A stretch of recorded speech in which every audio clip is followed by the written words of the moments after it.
کہ امام حسن نے کہا کہ تم تو ہمارے نوکر ہو۔ ان شہزادوں کا یہ مزاج اور یہ انداز ہی نہیں تھا۔ کتنے بے غیرت نوکر ہو، نوکر ہو کے آقا کو نہیں بنایا خلیفہ، خود خلیفہ بن کے بیٹھ گئے۔ اب یہ روایت ہے کہ بھئی امام حسین اور امام حسن بچے تھے، کھیل رہے تھے، تو وہاں عمر کا بیٹا بھی تھا۔ اب آپ ذرا غور فرمائیں کہ مولا علی کی عمر بہت چھوٹی تھی، عمر بن خطاب کی عمر تو زیادہ تھی۔ تو عمر کا بیٹا اس دور میں جوان تھا، تو یہ امام حسن اور حسین تو چھوٹے چھوٹے بچے تھے، تو اتنا جوان چھوٹے چھوٹے بچوں کے ساتھ تھوڑی کھیل رہا تھا۔ اس طرح کی چیزیں انہوں نے شامل اس لیے کی ہیں تاکہ یہ لوگوں کو تاثر دے سکیں کہ جی وہ تو اہل بیت کے بہت چاہنے والے تھے۔ جیسے روایت میں آیا ہے مبینہ طور پر کہ امام حسن نے کہا کہ تم تو ہمارے نوکر ہو۔ ان شہزادوں کا یہ مزاج اور یہ انداز ہی نہیں تھا کہ وہ لوگوں کو اس طرح مخاطب ہو کے کہیں کہ تم تو ہمارے نوکر ہو۔ ان کی تو تربیت فاطمہ نے کی تھی، وہ تو آقائے دو جہاں کی کاندھوں پر بیٹھ کے پلے ہیں، ان کا یہ طرز تخاطب ہی نہیں ہے۔ لیکن چلو مان لیتے ہیں، فرض کیا کہ امام حسین اور امام حسن علیہ الصلوۃ والسلام نے کہا کہ تم تو ہمارے نوکر ہو۔ روتا روتا باپ کے پاس چلا گیا، وہ مجھے اپنا نوکر کہہ رہے ہیں۔ اور روایت کے مطابق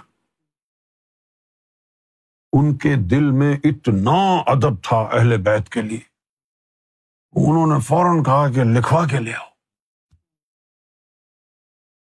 اور وہ جو تھے وہ یا تو ٹائپ رائٹر ان کے پاس ہوگا اسی وقت،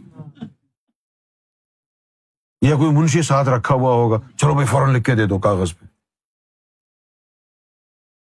قرآن چھاپنے کے لیے تو کاغذ تھا نہیں اس دور میں، اور کاغذ اور قلم دوات ساتھ لے کے گھوم رہے تھے بچے، ہے نا؟ اچھا چلو مان لیا، لکھ کے بھی دے دیا انہوں نے۔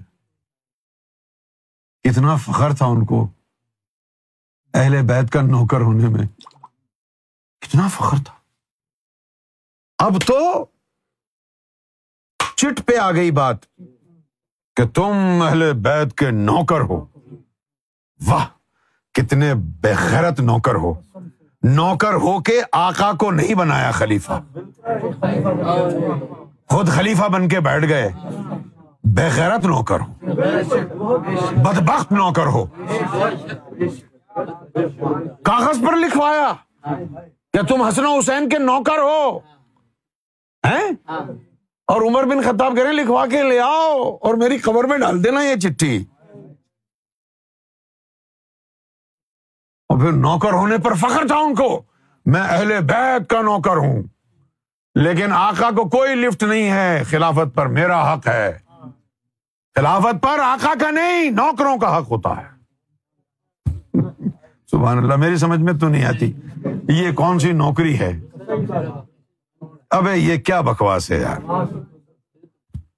اب جب منہ سے الٹی سیدھی باتیں نکلتی ہیں تو پھر لوگ بولتے ہیں دیکھو یار کیسی باتیں کر رہا ہے۔ کیوں بھائی آپ کو لگتا ہے کہ بھائی نوکر جو ہے یہ آقا کو کہے نہیں نہیں نہیں نہیں ہم آپ کے نوکر ہیں لیکن آپ خلافت پر نہیں آنا، بھائی ادھر ہی بیٹھے رہو آرام سے؟ ان کے کسی عمل سے ظاہر ہوتا ہے؟ اگر مولا علی کی صحبت بھی اختیار کر رکھی ہوتی انہوں نے، کم سے کم اس شخص کو یہ تو پتا ہوتا کہ حجر اسود کی حقیقت کیا ہے۔ اگر مولا علی کی صحبت میں بھی کچھ وقت گزارا ہوتا،